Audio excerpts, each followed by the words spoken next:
firmly in cheek, writer Patrick McManus celebrates the hidden pleasures, unappreciated lore, and opportunities for disaster in the recreations of hunting, camping, and fishing. I'm Bryson Brownlee. I'm a 7th grader at Sterling Junior High and a member of the Sterling Meadowlarks 4-H Club. This evening, I would like to read a story about a boy's love for guns and his desire to get his first rifle for deer season. The Rifle from They Shoot Canoes, Don't They by Patrick McManus. At least once a week from 5th grade on, I made it a practice to stop by Clyde Fitch's sports shop after school. Clyde was always glad to see me, and we would josh each other. "Hi, Clyde," I'd say as I came through the door. "Don't handle the guns," Clyde would say. "Yeah, there's a chill in the air," I'd respond. "Folks say it's going to be an early winter." "You got peanut butter on one of the 12 gauges last time," he would retort. "I wish you'd find somewhere else to eat your after-school snack." I would nod appreciatively at Clyde's sharp wit and mark up a score for him in the air. Then, as he turned to wait on a customer, I would hear a soft, sweet song beckoning me to the gun racks. It would be the rifles and shotguns singing to me. "You drive me to distraction when you work my lever action," sang a 30-30. "When you give my stock a nuzzle, it sends chills down to my muzzle," trilled a 270. "I'd lie awake at nights after you peer down my sides," moaned a 30-06. I'll admit they weren't great lyricists, but they had nice voices and the melody was pleasant. Before I knew what was happening, a 30-06 would have leaped into my hands and I would be checking its action. "Don't touch the guns!" Clyde Fitch would yell, doing a fair impression of an enraged businessman. "Good, Clyde, good," I'd say as I set the rifle back down in the back and peered down at a sleek, inviting 300. Apparently displeased with my lack of enthusiasm for his performance, Clyde would rush over, grab me by the back of my coat collar and belt, and rush me out the door of his establishment. We kidded around like that with each other for about 4 years, occasionally working in new bits of dialogue, but with Clyde always opening with his favorite line, Don't touch the guns." I suppose the reason he liked it so much was that it always got a laugh. Just a few days short of eternity, my 14th birthday finally arrived. I had expected it to come bearing as a gift one 30-30 rifle, about which I had dropped approximately 30,000 hits to my family. No rifle! I could tell from the shapes of the packages. They were all shaped like school clothes.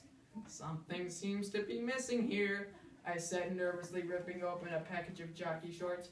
"You sure you didn't forget to leave one of my presents in the closet?" "No," my mother said. "That's the whole kit and caboodle of them right there." I was sort of expecting a 30-30 rifle. "Oh," my mother said.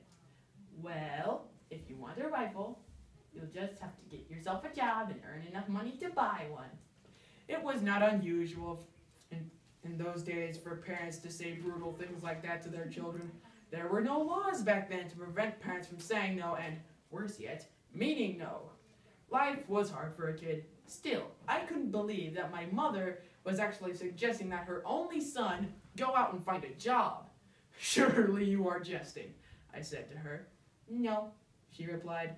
Naturally, I had heard about work. My family was always talking about it within range of my hearing and, as far as I could tell, seemed generally to be in favor of it. I didn't know why. Nothing I had ever heard about work made it seem very appealing. My old friend Rancid Crabtree said that he had tried work once as a young man. He said that he was supposed to cut down trees for the man who had hired him, but when he picked up the axe and started to chop, his whole life passed before him. He gave up work then and there. He said he knew some folks loved to work, and that was fine, but that he himself could not stand even to be near it. Of the two opinions about work, I favored Rancid's. Still, if I wanted to hunt deer that coming fall, I would need a rifle. On the other hand, if I got a job, that would ruin my summer and leave me only mornings and evenings and weekends to fish. On best, I might be able to get in some more fishing on days I was too sick to work. I weighed my need for the rifle against a ruined summer and, after much long and painful thought, arrived at a distasteful decision. I would have to borrow a rifle. Then as now, people did not stand in line to loan out their rifles to beginning hunters, or to anyone else for that matter. Rancid Crabtree seemed to me to be the best prospect for the loan of a rifle. "By the way, Rancid," I said to him casually one day, How about loaning me your 30-30 for deer season this year? Rancid's face erupted into that beautiful snaggletooth grin of his. That's a good one, he said. Make it up yourself or somebody tell it to you. It's no joke, I said. I need a deer rifle and I don't see why you can't loan me your 30-30. Well, I would loan it to you except for one thing, he said, and that is I don't want to. Rancid had only two defects to his character. He had never learned the art of mincing words, and you could never talk him into something he didn't want to do. I shook my head in despair. You're the only person I can think of, Rancid, who might loan me a rifle. I guess the only thing left for me to do is to get a job and earn some money. Now, don't go talking like that, Rancid said as soon as he had recovered from the shock. A young fella like you got everything to live for, talking about throwing away his life. No, sir, I won't stand for it. Now, here's what you do. You go ask the Indian if you can borrow one of his rifles.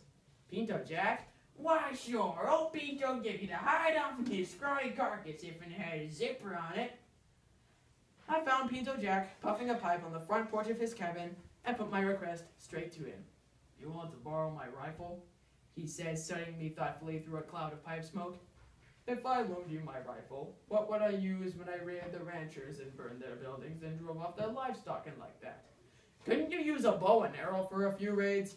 You tell me I'm going to drive my old truck and shoot a bow and arrow at the same time. No, I gotta have my rifle for raiding the ranchers. I looked crestfallen,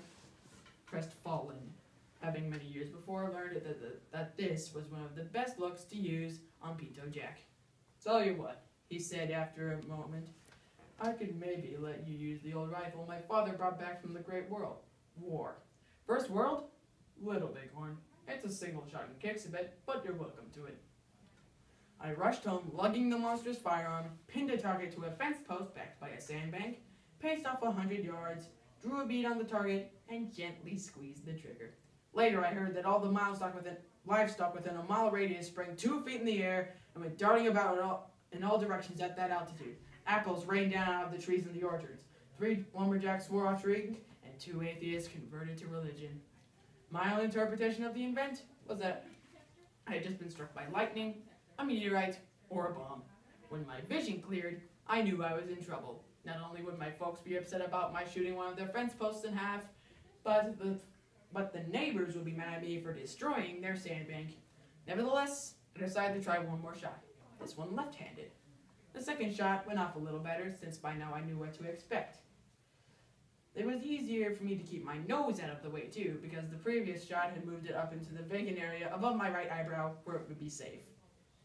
By the time I had finished sighting in the rifle, I figured I'd be the only kid in the school talent show who could applaud behind his back with his shoulder blades.